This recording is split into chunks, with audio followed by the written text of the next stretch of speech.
Something interesting is happening in markets right now. Money is moving, not into the usual suspects, but into companies you've probably never heard of. For years, the mega-cap tech giants dominated every conversation about market returns. The Magnificent Seven seemed untouchable. But 2026 is telling a different story. This is Money Moves Daily, and today we're breaking down the Great Rotation, why small-cap stocks are finally having their moment, and what it might mean for your portfolio. Here's the number that caught our attention. The Russell 2000, the benchmark index for small-cap stocks, is up more than 7% so far in 2026. That's outperforming the S&P 500. And if you've been following markets for the past few years, you know how rare that is. But here's what makes this rotation particularly interesting. It's not random. There are specific, measurable forces driving money away from megacaps and towards smaller companies. Let's walk through what's happening, why it matters, and whether this trend has staying power. First, some context.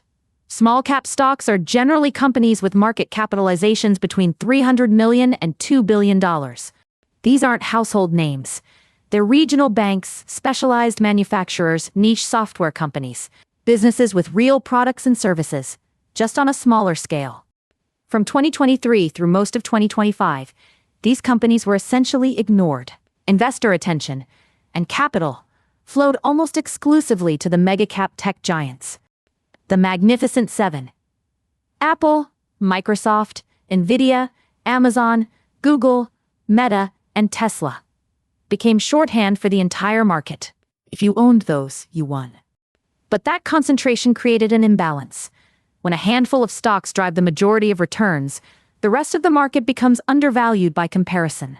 That imbalance is now correcting, and the correction started when investors began asking a simple question: what happens when the biggest stocks get too expensive? Small-cap stocks are particularly sensitive to interest rates. Smaller companies typically carry more variable rate debt and have less access to capital markets.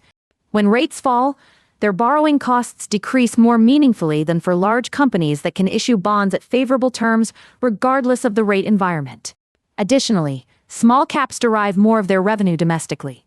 That means they're less exposed to international trade tensions and currency fluctuations. The Federal Reserve began its rate-cutting cycle in September 2025 with the first of 3 cuts. In January 2026, the Fed held rates steady at 3.50 to 3.75%. This pause signaled a shift, but it didn't stop the rotation. Investors began positioning for what comes next. More rate cuts later this year. According to CNBC, small caps are beating the S&P 500 in 2026, with the Russell 2000 up more than 7% year-to-date. This outperformance is notable because for years, beating the megacap heavy S&P 500 seemed almost impossible for smaller stocks. Morningstar's analysis reveals something even more striking. Small-cap stocks currently trade at a 13% discount to their larger peers.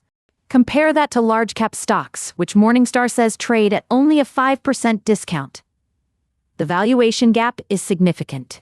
This means investors are paying considerably less, relative to earnings potential, for small-cap exposure than for large-cap exposure right now.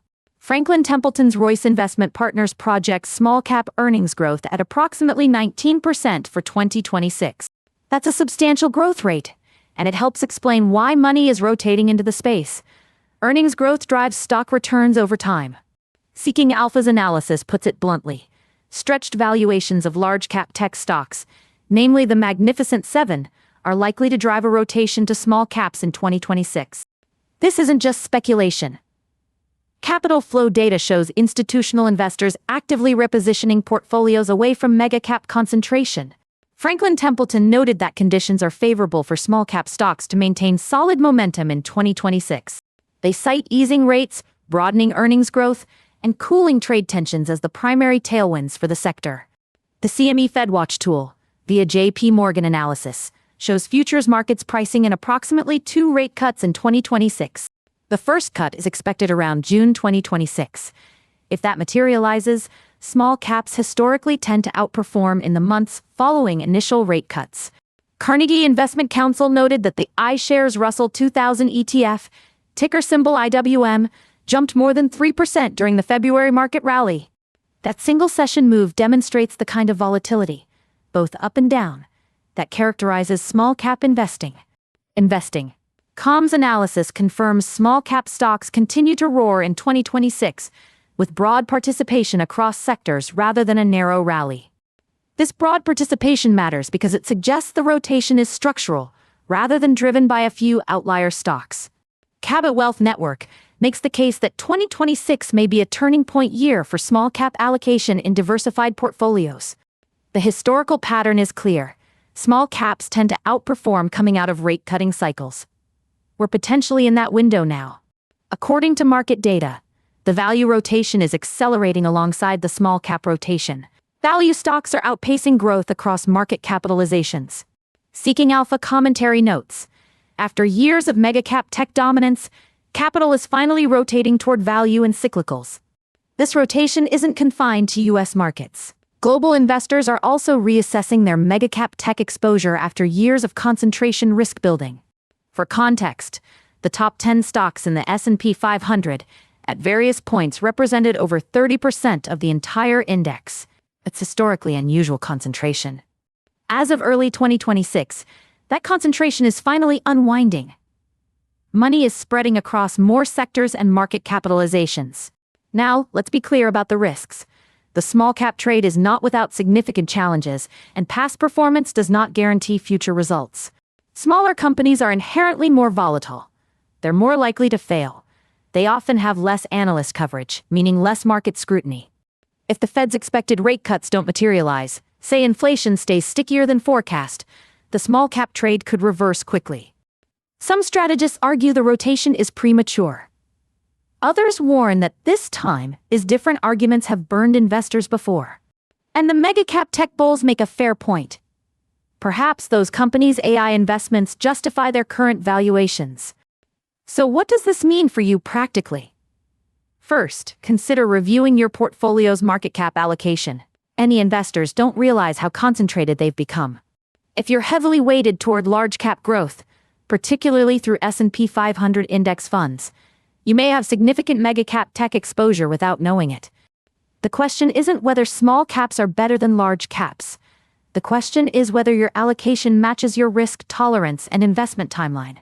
For broad small-cap exposure, low-cost index funds like the iShares Russell 2000 ETF or Vanguard Small-Cap ETF offer diversified access. These funds spread risk across hundreds of small companies, so no single company's failure dramatically impacts your overall position. Consider small-cap value funds specifically if you want to lean into both rotations happening simultaneously, the small-cap rotation and the value rotation.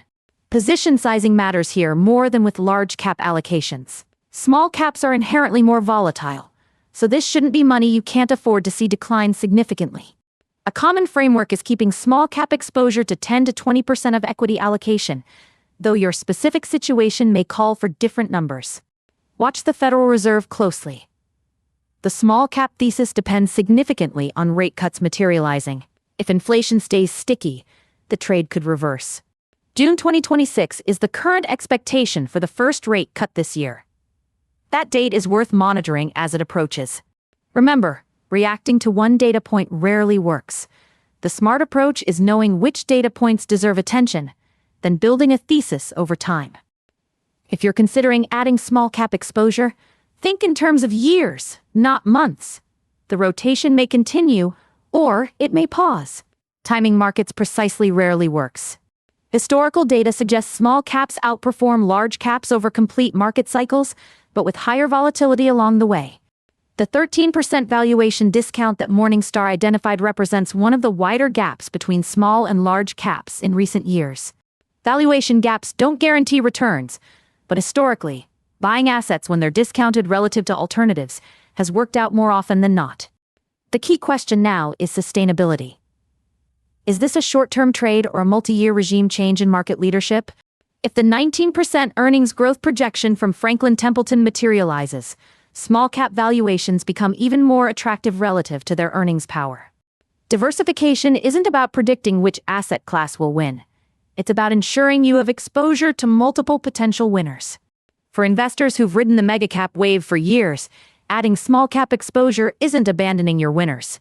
It's ensuring your portfolio isn't dependent on them continuing to win. One practical approach. If you're reinvesting dividends or adding new money regularly, consider directing some of that towards small-cap positions rather than your existing large-cap holdings. This gradual approach avoids timing risk while slowly adjusting your allocation over time. Dollar-cost averaging tends to work well in volatile asset classes. Before making any changes, consider consulting with a qualified financial advisor who can assess your specific situation, risk tolerance, and investment timeline. The great rotation of 2026 is real. The numbers confirm it. Whether it continues depends on factors we can monitor but not control. Small caps are outperforming. They're trading at a discount. Earnings growth projections are strong. But markets are unpredictable, and past performance does not guarantee future results. This is not financial advice. This is information to help you ask better questions about your own portfolio. The decisions remain yours to make. That's Money Moves Daily. The signal, not the noise. See you tomorrow.